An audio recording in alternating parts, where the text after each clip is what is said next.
In the middle-class suburban town of Littleton, near Denver, Colorado, a 17-year-old's murderous fantasy is beginning to take shape.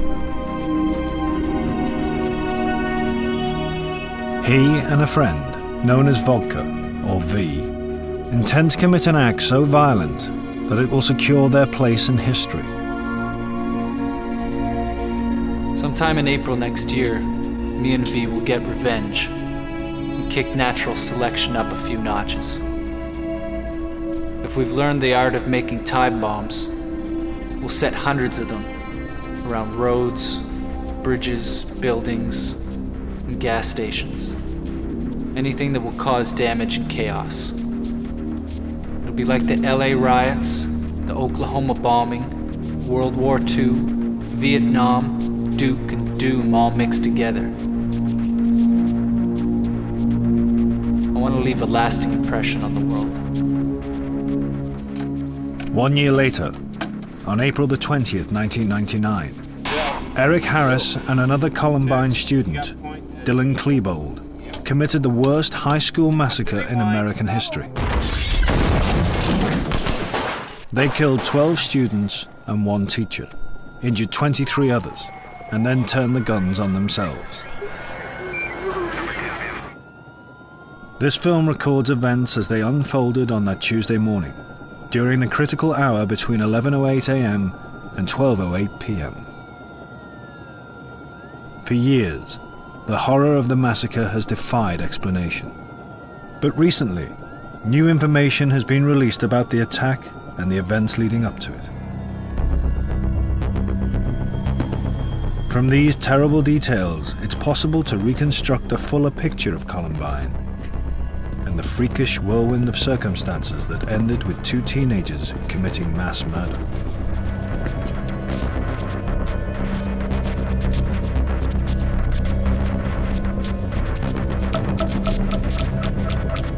At 11:08 in the morning, and Eric Harris is 3 minutes away from Columbine. NBK came quick. Everything I see and hear, I relate to NBK somehow.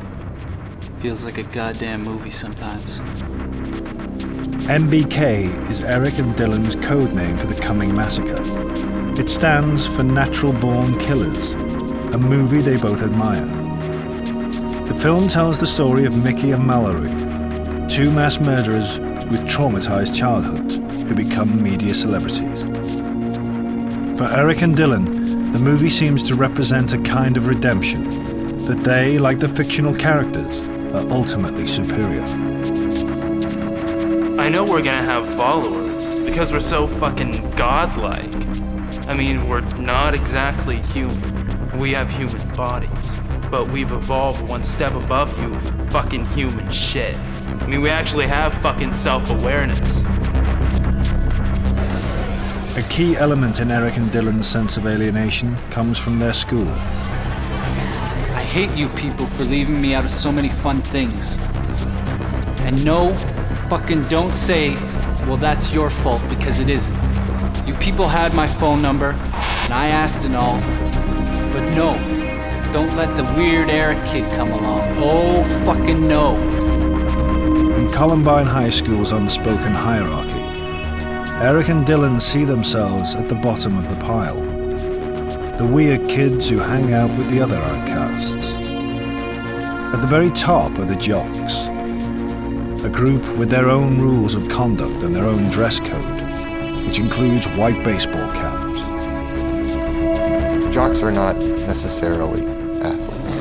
A jock is anyone who believes that they, because they wear nice clothes, because they screw the best looking girl, because the teachers treat them different, deserve and are better than everyone else. Although Eric and Dylan will not target the jocks in their shooting rampage, witnesses will later report that they both seem hell-bent on revenge against the school itself. They went to Columbine High School to kill people. They didn't go shoot up the police station. They didn't go to the public library. And that's because they hated this school. They hated the injustice of this school. They hated the environment. And I am not in any way condoning what they did, or I'm just trying to find the answers. You've given us shit for years. you're fucking gonna pay for all the shit. We don't give a shit. 'Cause we're gonna die doing it. At 11:09 a.m., the cafeteria at Columbine is just starting to fill with students on their lunch break. At some point earlier that morning, Eric Harris and Dylan Klebold planted two 20-pound propane bombs in the cafeteria. Both bombs were set to explode at 11:17, just as the cafeteria reaches the peak of the lunchtime rush. The plan was to kill as many students as possible in the explosions and to execute survivors.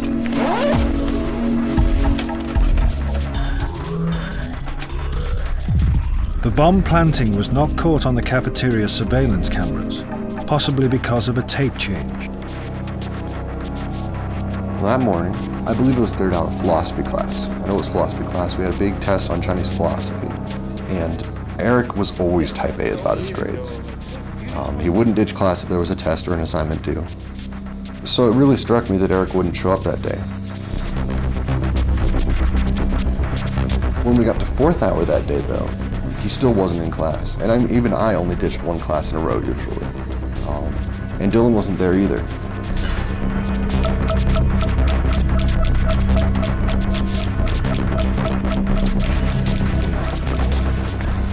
Another Columbine student is 17-year-old John Savage. He's just completed a music class. I got to school early, did some homework. It's just one of those days that you don't expect anything to happen. We just finished up string orchestra. I was trying to decide whether or not to practice like way back in the back of the school in the band room or go to the library.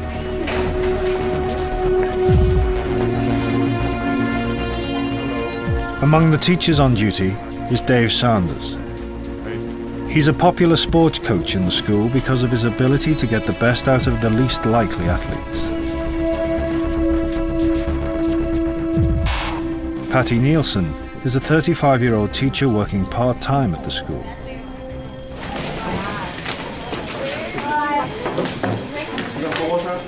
Football class today?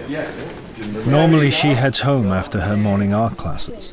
But today she's been assigned to monitor the hallways, which are just starting to fill with hundreds of students heading for lunch in the cafeteria.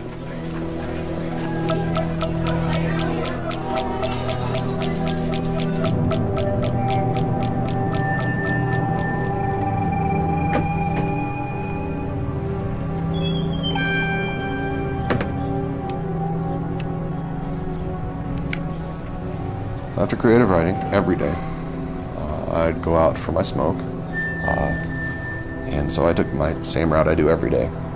Out for a smoke, walk around. Except this day I saw Eric pull in.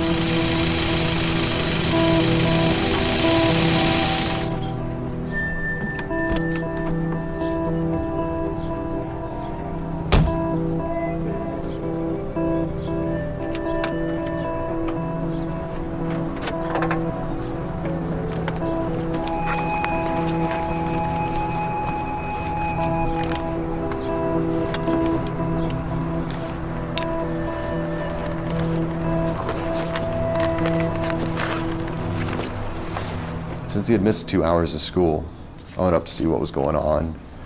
And I called him a few names, and he laughed, called me a few names back, and we made this little interchange where I was cussing him out, basically. Which is really weird that he didn't shoot me for that. But I cussed him out. Eric, filmed here, and Brooks have had a tempestuous history. A year earlier, Brooks found his name on Eric's website. Eric was threatening to kill him. There was information on there that Eric was building pipe bombs, detonating pipe bombs, and said that essentially he wanted to kill Brooks Brown. Brooks's parents reported Eric's threat to the police. This was not the first time Eric's name had been brought to the attention of the police in the 2 years before the shootings. But they were unable to access Eric's website, and mislaid paperwork related to the complaint.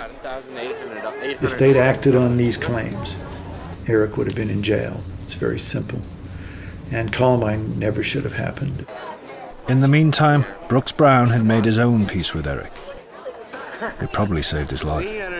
What the hell is wrong with you, man? You weren't in third hour. You missed the test.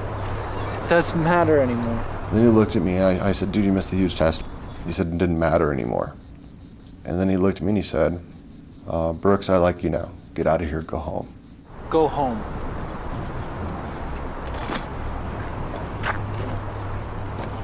Okay.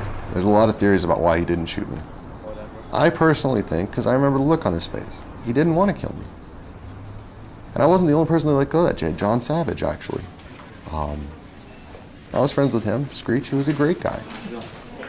John Savage has decided to revise for his history test in the library, where the worst of the Columbine Massacre will take place.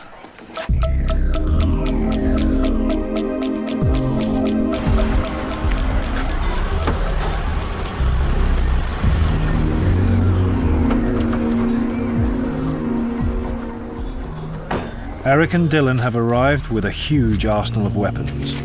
After the attack, the police would count 2 sawn-off shotguns, 2 9mm guns, and 99 bombs, including the 2 20-pound propane bombs in the cafeteria and booby trap bombs in each of their cars. They have spent a year gathering these weapons, a year planning a massacre intended to wipe the school off the map.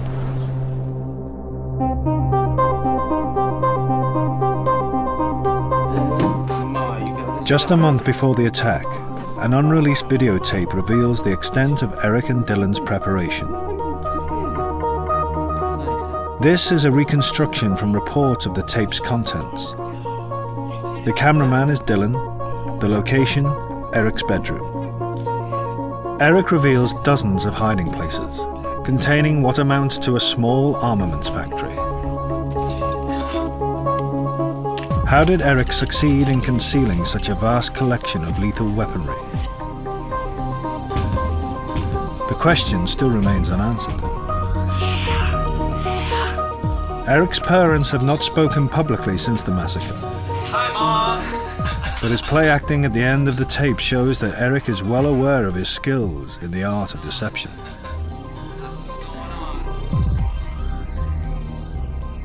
It'll be the most nerve-wracking 15 minutes of my life. After the bombs are set, we're waiting to charge to the school.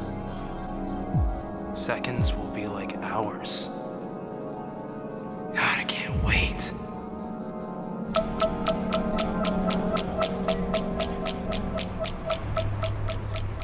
In a far corner of a school parking lot, Neil Gardner is taking a quick lunch with Andy Martin, a Columbine security guard.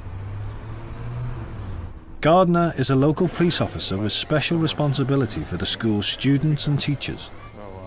In the past, he's seen Dylan Klebold around the school, but he doesn't know Eric Harris.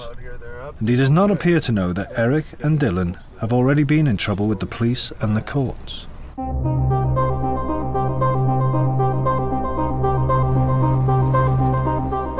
"15 months earlier, they'd broken into a van and stolen electrical equipment.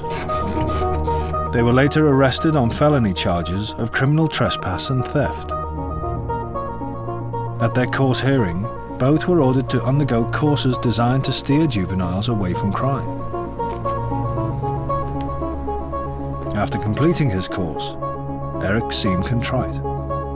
I am happy to say that with the help of this class and some other diversion-related experiences, I do want to try and control my anger." Eric's private journal tells a different story. Isn't America supposed to be the land of the free? How come if I'm free, I can't deprive some fucking dumb shit of his possessions if he leaves them in the front seat of his fucking van, in plain sight, in the middle of fucking nowhere, on a fucking day night? Natural selection. Fuckers should be shot. Their encounter with the law reveals the existence of a kind of parallel universe. While outwardly apologetic and reformed, Eric and Dylan were now bonded by a shared rage. My wrath from January's incident will be godlike. Not to mention our revenge in the Commons. The Commons is the Columbine cafeteria. Eric and Dylan have drawn up detailed plans for the attack. The bombs are set to explode in 1 minute's time. There are 480 students inside, almost a quarter of the school's population.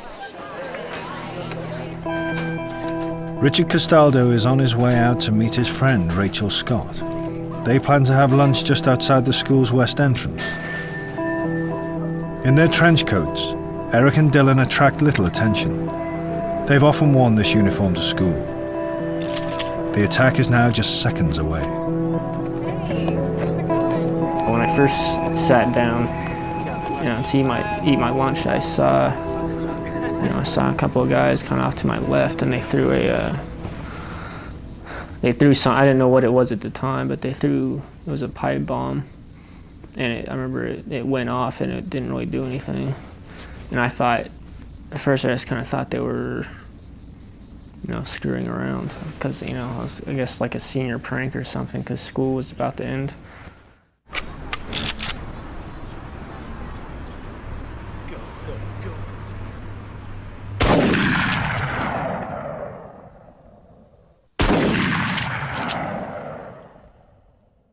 I guess it hit Rachel first, but not by, just by like half a second or something. So I kind of remember seeing that out of the corner of my eye and just kind of braced myself, I guess, and then.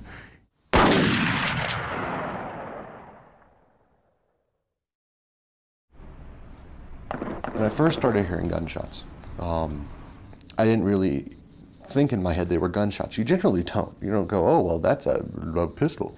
And it never really occurred to me that they were gunshots until I started hearing shotgun blasts and an explosion. So I started running.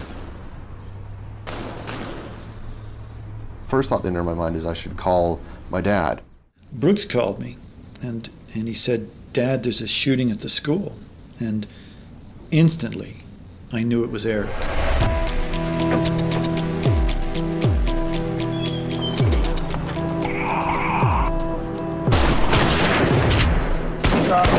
I saw him throw a couple grenades on the roof and they exploded. And then I saw him shooting guns down towards the parking lot. Inside the school, no one's sure what's going on. Some think it's just a prank by senior students. Dave Sanders realizes it might be much more serious. Neil, I need you in the lunchroom urgently. Neil Gardner receives a panicked radio message from inside the school, but he thinks at first that it might be no more than an accident on the school grounds.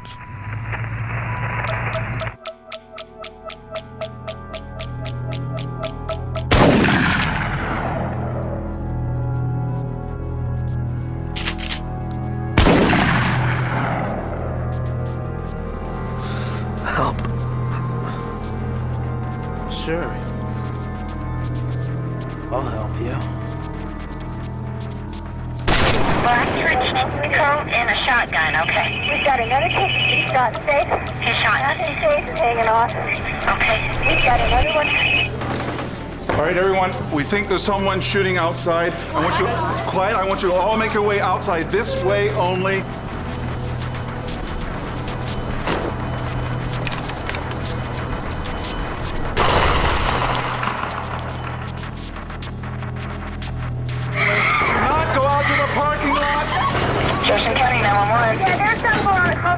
Someone's shooting a gun out here and someone got shot, I think.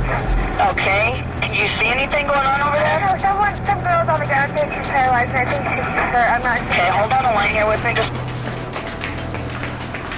Within seconds, Dave Sanders and 2 other Columbine staff members have evacuated most of the cafeteria. Eric and Dylan's bombs are now due to explode, but fail to detonate. As the injured Sean Graves makes an attempt to reach safety inside the cafeteria, he's aware of one of the gunmen coming up behind him. He plays dead.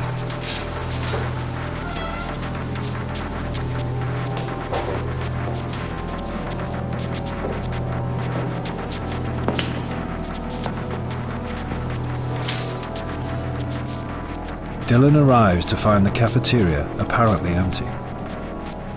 There are no easy targets.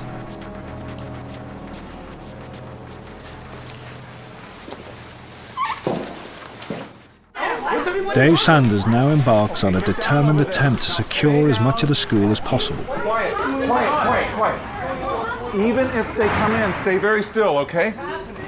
He will spend the next 2 minutes running through the hallways and classrooms, doing all he can to make sure students have some form of protection. In a science lab on the upper floor of the school, 17-year-old Aaron Hansey is completing a homework project. It was a lunchtime. It wasn't a regular class. But within a few minutes, you started hearing things, and it was kind of weird because you didn't usually hear those type of sounds. And then you started feeling the floor move or the walls move. Just really curious at that point because I had no idea what was going on. But shortly after, when a teacher came in, then we found out what was going on. Everybody get down behind your workbenches. I'm gonna lock the door so The teacher came in and informed us that people were shooting inside the school and to get down behind the workstations. He informed us that he was locking the doors. We can leave, they were fine, you can go through them, but you can't come in. This is what we always wanted to do. This is awesome. Let's do it.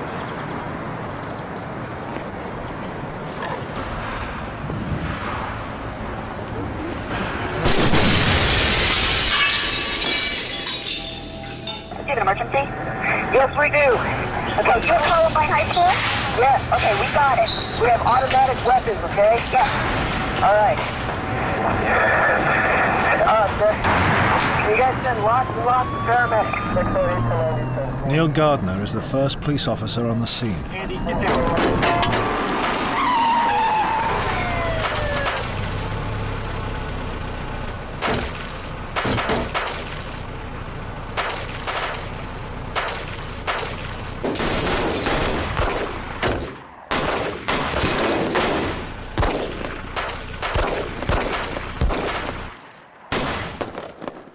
Code 33.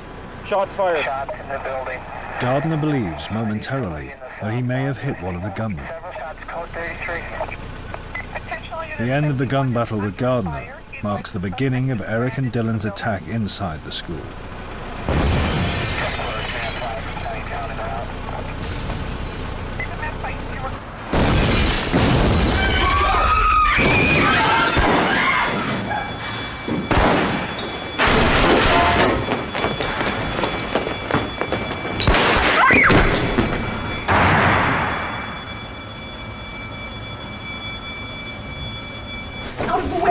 Well, the first thing that I really remember was when the lady came running into the library and she said, "Everybody get under the tables, there's a kid out there with a gun."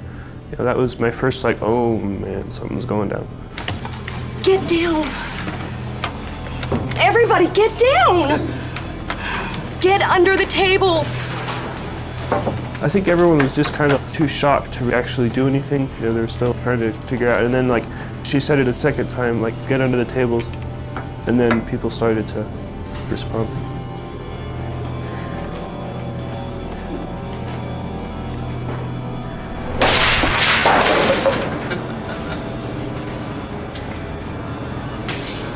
First, actually, I thought it was just some, like, random person that came in off the street and, you know, just like some crazy maniac or something. It didn't even like click at that time that it could have been a student because I didn't think anyone at Columbine would like start shooting people. Oh! Yeah!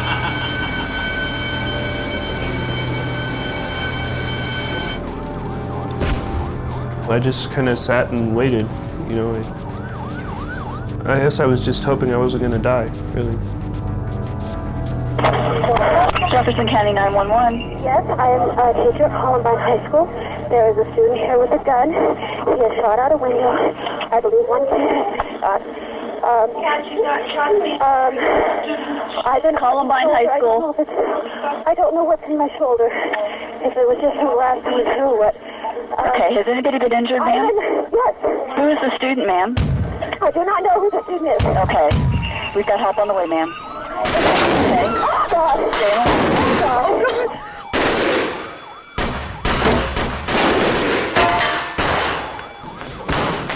Make sure the science labs are locked.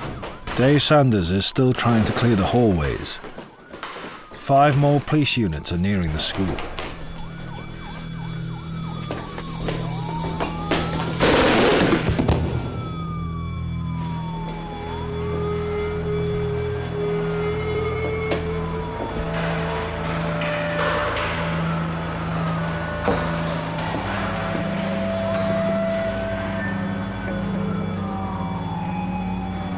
Dave Sanders is badly injured. The killing spree inside the school is about to begin.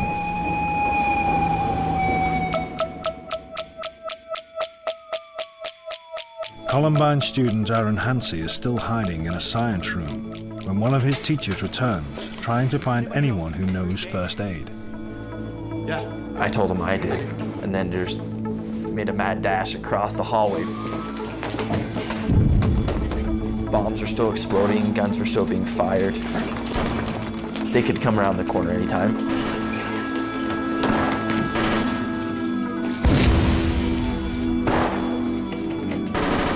Dave Sanders has crawled out of the hallway and collapsed in a nearby science room. He's in desperate need of medical attention.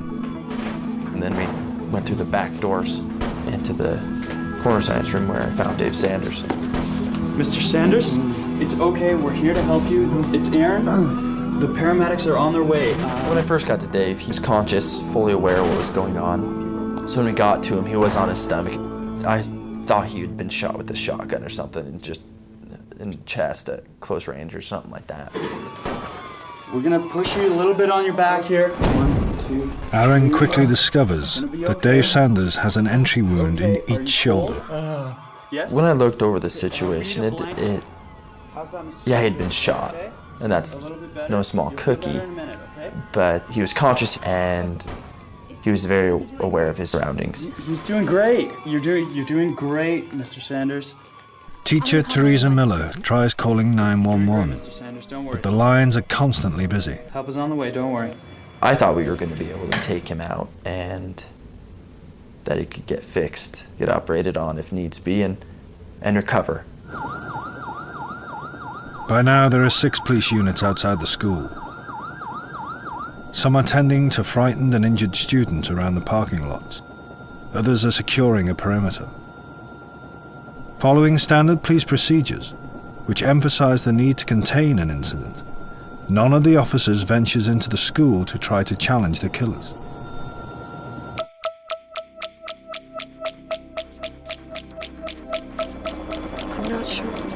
In the next 7 minutes, Eric and Dylan will carry out the most brutal part of their assault on the school. The attack on the 56 students and staff hiding in the library. Get up! Everybody with white hats, stand up! This is for all the shit you've given us for the past 4 years! They said, everyone get out, we're gonna blow up the library. And then I thought, oh, well, maybe they just want to blow up the library as like a statement, maybe they don't actually want to hurt anybody. So I kind of, I thought about maybe just getting up and leaving and letting them blow up a bunch of books, but then no one else got up, so I was like, oh, maybe I'll just stay. Fine, I'll start shooting anyway!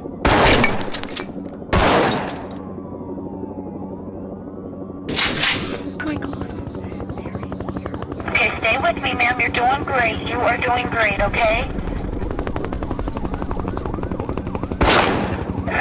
Now they said he's gone to the library. He's in the building. Okay? After they walked about halfway through into the library was when they came into my view. And then I could see that it was actually people that I knew, students. It was just these 2 people that I thought were just ordinary, regular kids who were suddenly blowing things up and shooting. And I was like, what are they doing? Let's go kill some cops.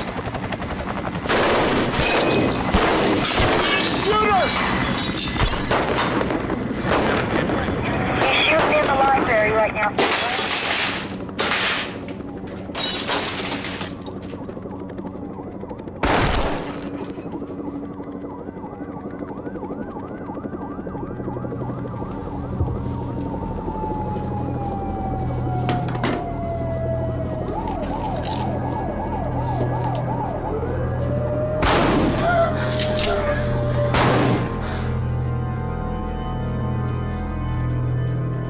quit your bitching.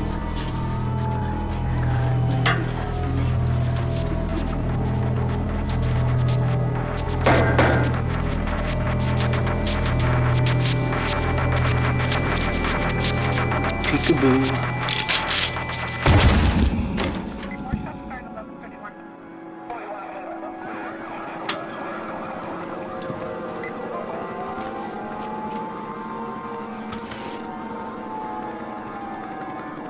You want to die, huh? Well, we're all gonna die. We're gonna blow up the school anyway.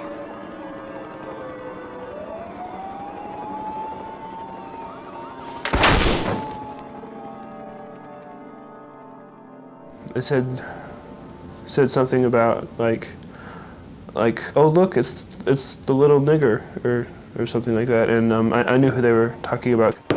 Reb! There's a nigger over here. Come on. And then I heard some more banging, gunshots.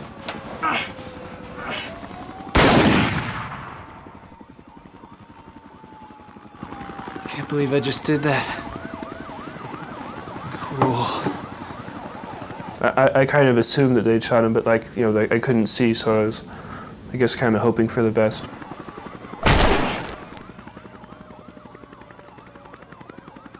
Who's ready to die next?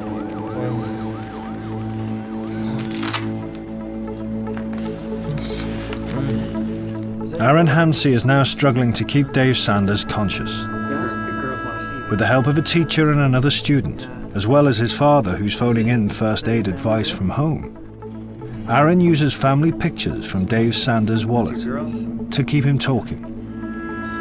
I think it really did help him with the pictures because we could get away from how are you feeling, where does it hurt, get away from the pessimistic side of things and try to be optimistic and to see the things he did love.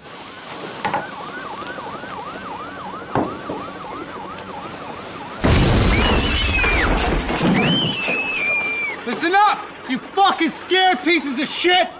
This school is fucking dead! I'm in the back. I got some smoke coming from the building. I'm over here with the SC unit. Okay, copy smoke from the building.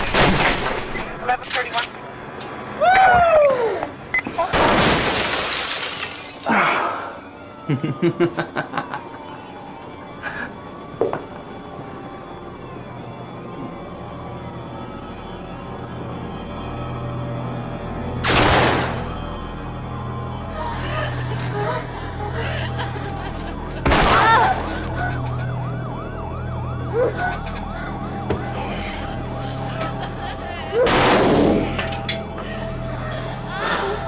Pathetic! Oh God, please don't let me die. You believe in God? Yes? Why, huh? Because I believed. Because my parents brought me up that way.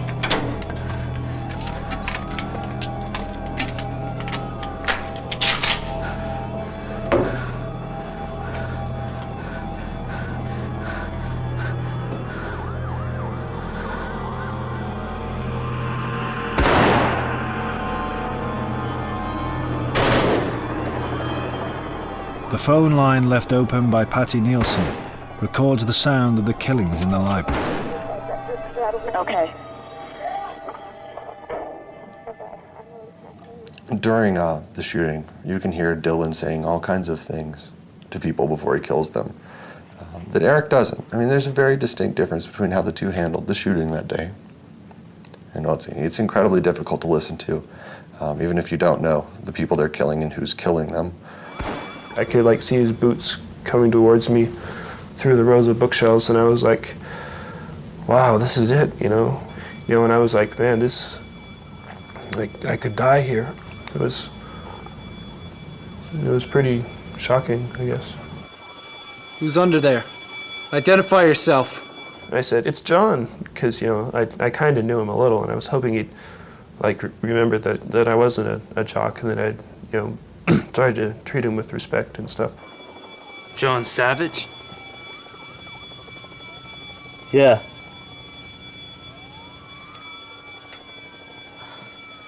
Hey, Dylan. What are you doing? Just killing people. Oh. It was just creepy. And then so I looked up at him and I said, "Are you gonna kill me?" And he said, "What?" Again, because the fire alarms and everything. So I asked louder, "Are you gonna kill me?" Are you gonna kill me? No, man, just get out of here. Just run. Run. Run!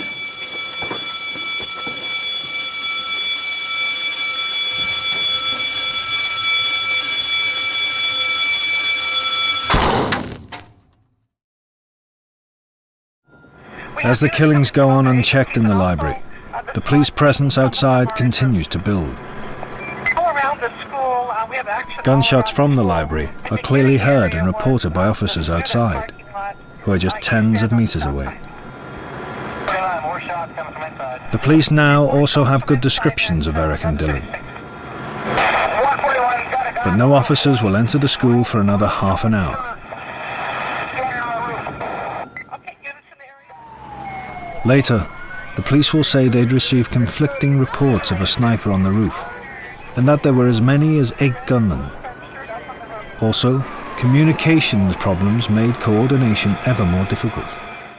And one of the things the police don't want you to know about that day is that on April 20th, while the executions are taking place, while these innocent children are being murdered in the library, the outside library door is propped open, and the policemen that are standing by their cars on the lawn outside are listening to these children be murdered. And they listen and they listen, and they never rescue them, and they let them be murdered. And no matter what they say, that's not acceptable. And when they talk about how they saved many kids that day, that's not true. Those kids saved themselves that came out of that school. They saved themselves. And as an example, Lisa Kreutz, a girl who was shot and lay on the floor in and out of consciousness, bleeding, and they rescued her. They got to her at about 3:45 in the afternoon, and she was still alive. She was just lucky she didn't bleed to death. I was actually scared that they might change their minds, so I ran as fast as I could in case they decided to turn around and shoot me in the back.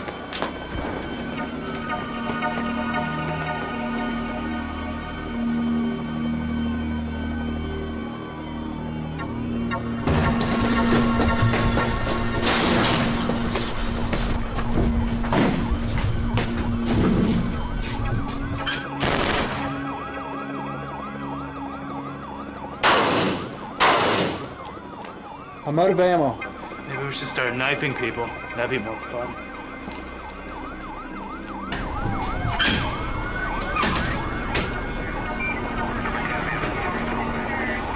I guess really it made me realize how short life is, you know? When you're young, it seems like it's gonna go on forever and you got plenty of time. You don't have forever. The 7-minute killing spree in the library comes to a sudden end just before 11:36. Evan Todd. Even though Dylan now confronts one of the school's athletes, the injured Evan Todd, he threatens and abuses,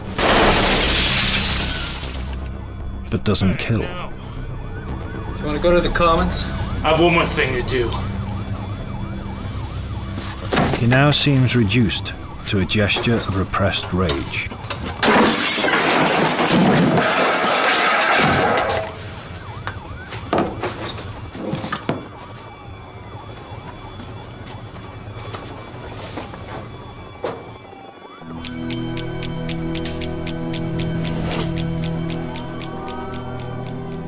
By the time Eric and Dylan leave the library, 12 students in the school are dead, 1 teacher is dying, and 23 others are injured, many of them seriously. There's been no pattern to the attack. Not one of their victims has been singled out because he or she is a figure of hate.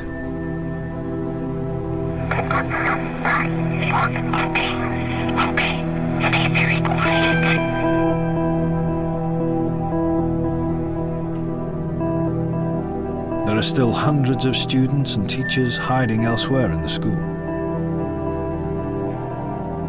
At one point, when Teresa was still on the phone and she was looking outside the door, trying to see what was going on, she saw the shooters come down the hall. They reloaded their firearms right there in front of our classroom. The door had a window in it, and so they could look right in. I remember just jumping away. It was that was probably one of the most scariest points of the whole ordeal, just because they were right there. I heard from him, but I'm not. Is he still conscious? He is, but Dave Sanders. His name is Dave Sanders, okay. I found out the next morning that Dave had died. It came as a big shock, because I thought we could take him out and he could go get operated on and start the recovery process. I guess it broke my heart to think that he did die, because I tried my best.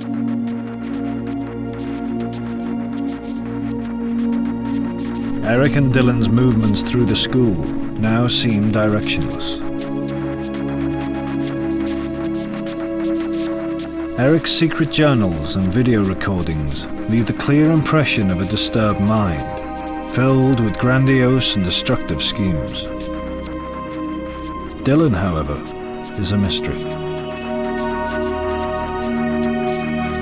Would Dylan be a part of it? I couldn't imagine it.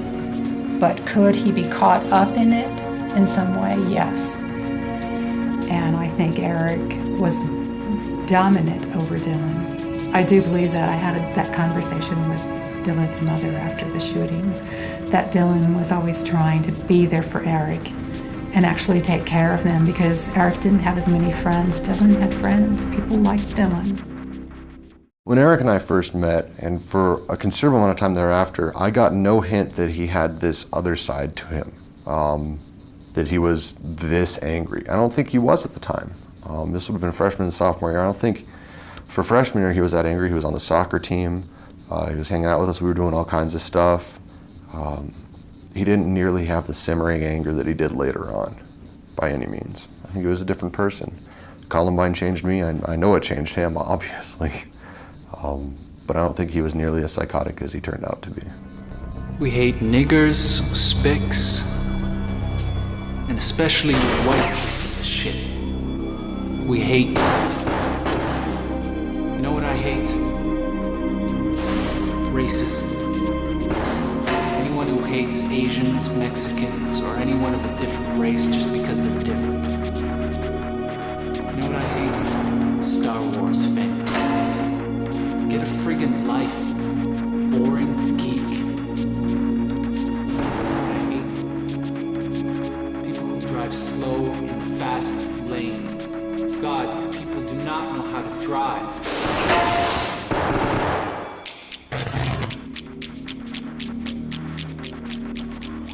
Eric tries to detonate one of the 20-pound propane bombs in the cafeteria. It is, perhaps, his first suicide bid during the attack. Get pretty radioactive. In the months before, Eric had been prescribed an antidepressant drug called Zoloft, which is commonly used to treat obsessive-compulsive disorder. But his condition just seemed to get worse. And he was on Zoloft for 6 weeks, and he reported that he was both having homicidal and suicidal ideation. That's where you constantly think about hurting yourself or hurting someone else. And he did realize it was coming from the medication. And so did the doctors. They took him off the medication.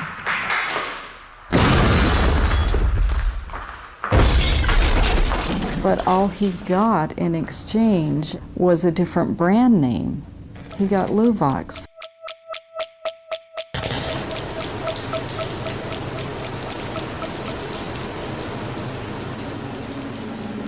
At Eric Harris's autopsy, therapeutic quantities of Luvox were discovered in his bloodstream.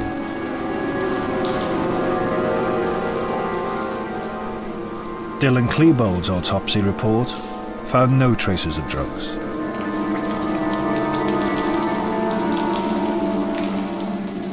Was Eric's medication one further element in the Columbine tragedy? Or was it an underlying psychiatric condition that the drugs were supposed to treat? One thing is certain. When Eric's father heard of the shooting, he immediately thought it could be his son. County 911. My son is Eric here, and I'm afraid that he might be involved in the shooting at Columbine High School. It involves how? He's a member of what they're calling the French Code Mafia. Okay. Have you spoke with your son today, Mr. Harris? No, I haven't. In the 3 years before Columbine, there had been 10 incidents of American teenagers carrying out gun attacks on their school. In none of these did more than 5 people die. But Eric and Dylan set out to kill hundreds. Every aspect of their lives has been examined in the search for a single cause that explains how they could carry out a massacre with such premeditation and cold ruthlessness. But perhaps the answer is that there is no single cause. That Eric and Dylan were created by a kind of perfect storm of circumstances that gave them the means and the opportunity to carry out an outrageous act of teenage terrorism. And this was compounded by omissions and oversights by police, parents, doctors, and the school. The perfect storm theory for no one stopping them works exquisitely. There were a million times someone could have stepped in. There were hundreds and hundreds of times the police themselves legally could have stopped them, could have searched, could have stopped them, could have gone and talked to the parents. There were times the parents could have stepped in and said, hey, I'm searching your room. Oh, look, 25 pipe bombs. Gee, something's wrong with you. There were a million times it could have been stopped. As midday approaches, Eric and Dylan make their final journey back towards the library. A 6-man police SWAT team is about to enter the school, but from an entrance at the far end of the building. The police will sweep through the school, room by room, and will reach the library, last of all, almost 3.5 hours later. Since Columbine, the local police have reviewed their tactics on what they call imminent threats. Officers responding to shooting incidents are now trained to intervene early.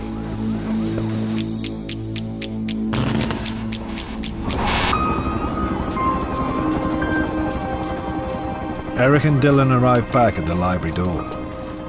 The terrible sights of death are shrouded in thick smoke.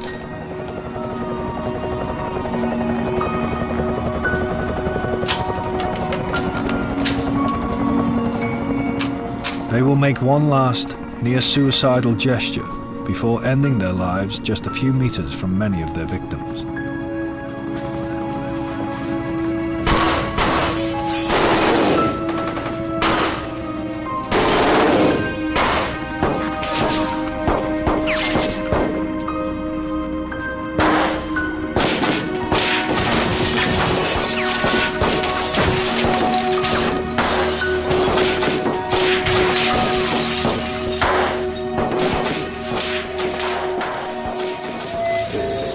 In hindsight, Eric and Dylan's own home-recorded videotapes carry a fearful warning.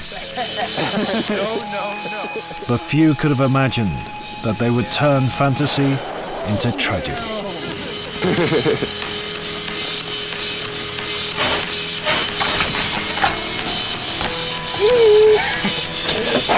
No, you goddamn piece of punk ass! You do not mess with that friggin' kid! If you do, I'll rip off your goddamn head and shove it so far up your friggin' ass, you'll be coughing up dandruff for 4 frickin' months! I don't care what you say. If you ever touch him again, I will frickin' kill you. I'm gonna pull out a goddamn shotgun and blow your damn head off. Do you understand, you little worthless piece of crap? Entry exit.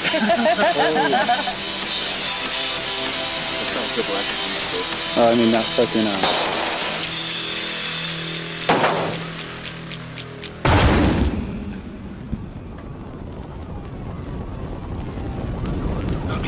What do you got for a name? Okay, last name is Harris. Yeah, we got it. First is Eric. Eric Harris? Yeah, Eric Harris. Okay. He is a student at Columbine, so... They went singing in the back of my car, trying to get her down to a point. I know exactly what their names are, and I've heard them talk about it once before. I know them. I thought they were my friends. Okay. One of them is named Dylan Claiborne. We got him. Don't have an exact number yet. Just from what I heard before, 6 to 8 outside. We don't know who's injured inside yet. And how is Mr. Sanders doing? How's Mr. Sanders doing now? He's still breathing.